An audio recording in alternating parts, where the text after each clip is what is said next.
We're in the final 3 issues of the Darth Vader comic by Charles Soule. It's been a non-stop roller coaster, and Chapter 23 was no different.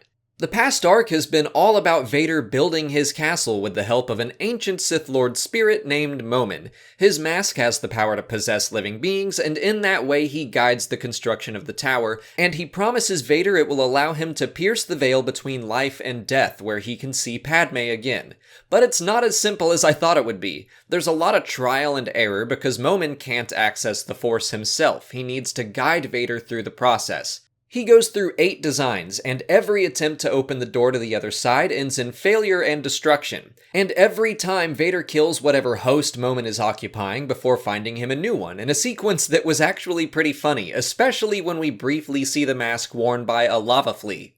Speaking of the creatures, the inhabitants of Mustafar have felt the effects of the dark side of the Force. The fleas attack the construction site constantly, and the Mustafarians seem to fall under some kind of spiritual attack every time Vader attempts to reach Padme.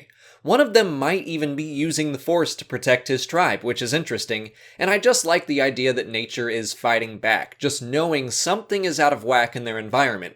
The 9th design is the final one, the fortress we were introduced to in Rogue One. Vader begins to open the door but is interrupted by a full-scale attack from the Mustafarians who have had enough. Interestingly, if you read the Tales from Vader's Castle comic series, I believe you've seen this battle before.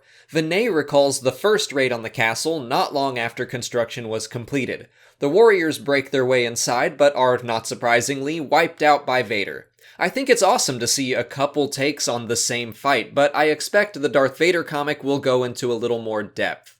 And we also learn that Vader will have more than just Mustafarians to deal with. I had a feeling last month that Momin wasn't being completely truthful. With Vader occupied, he opens the door to the other side himself, so he wasn't lying about that, but he can totally use the Force, and he's able to basically resurrect himself. I was surprised it took Momin 9 tries to get his design right, especially when it was basically the very first thing he showed Vader, but now I'm thinking this was all part of his plan. He purposefully frustrated Vader, and there's a specific scene where he notices the lava fleas attacking, and I think he used that to his advantage. The more attempts made, the more nature would be thrown into imbalance, and a full-scale attack would be inevitable, giving him the time alone with his creation that he needed.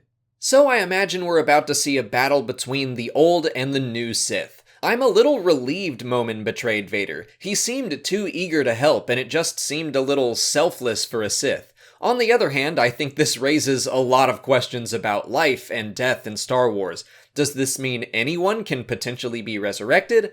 Last month I said this storyline is starting to get into some potentially iffy territory for me, but so far it's been more exciting than problematic. I'm glad that it's no simple thing to bring Momin back to life. It took months, maybe years to get to this point, and who knows if it'll be available to Vader without Momin's help. I think I'd be satisfied if Vader came so close to reaching Padme again, but ultimately fails to do so.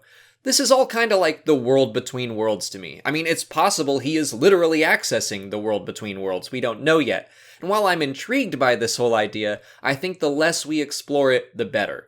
Part of me is a little nervous about where all of this is headed, but Charles Soule has more than earned my trust. But if you're interested in hearing me ramble about that a little more, I've got an unscripted reaction to what's going on up for all of my patrons.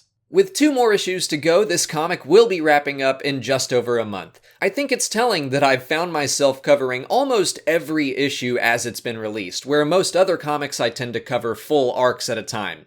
If you haven't read it yet, do yourself a favor and start. It's been one of my very favorite Star Wars comics, both canon and Legends. Hell, it's one of my favorite Star Wars stories, and I can't wait to see how it all wraps up. But now it's time to hear from you. Let me know what you thought of the issue in the comments, and make your predictions on the final 2 chapters. If you haven't already, please like this video, subscribe to the channel, follow us on Twitter, Instagram, and Facebook, and consider checking out our Patreon page. As always, thanks for watching, and may the Force be with you.